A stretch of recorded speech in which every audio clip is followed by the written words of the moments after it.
ISL 2025-26 points table update. এই points টেবুলখন last update কৰা হৈছে 21 ফেব্ৰুৱাৰী তাৰিখে। পইণ্টছ টেবুলৰ 1 নম্বৰত আছে ইষ্ট বেংগল, 2খন মেচ খেলিছে, 2খনত জয়লাভ কৰিছে, 6 পইণ্ট লাভ কৰিছে। 2 নম্বৰত আছে জামছেদপুৰ, 2খন মেচ খেলিছে, 2খনত জয়লাভ কৰিছে, 6 পইণ্ট লাভ কৰিছে। 3 নম্বৰত আছে গোৱা, 2খন মেচ খেলিছে, 1খনত জয়লাভ কৰিছে, 1খনত ড্ৰ হৈছে, 4 পইণ্ট লাভ কৰিছে। 4 নম্বৰত আছে মোহন বাগান, 1খন মেচ খেলিছে, 1খনত জয়লাভ কৰিছে, 3 পইণ্ট লাভ কৰিছে। 5 নম্বৰত আছে বেংগালুৰু, 1খন মেচ খেলিছে, 1খনত জয়লাভ কৰিছে, 3 পইণ্ট লাভ কৰিছে। 6 নম্বৰত আছে মুম্বাই চিটি, 1খন মেচ খেলিছে, 1খনত জয়লাভ কৰিছে, 3 পইণ্ট লাভ কৰিছে। 7 নম্বৰত আছে ইণ্টাৰকাচি, 1খন মেচ খেলিছে, 1খনত ড্ৰ হৈছে, 1 পইণ্ট লাভ কৰিছে। 8 নম্বৰত আছে উৰিষ্যা, এতিয়ালৈ কোনো মেচ খেলা নাই। 9 নম্বৰত আছে পাঞ্জাৱ FC, 1খন মেচ খেলিছে, 1খনত হাৰিছে, কোনো পইণ্ট লাভ কৰা নাই।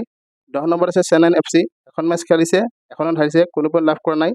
11 নম্বৰত আছে কেৰালা ব্লাষ্টাৰ্ছ, 1খন মেচ খেলিছে, 1খনত হাৰিছে, কোনো পইণ্ট লাভ কৰা নাই।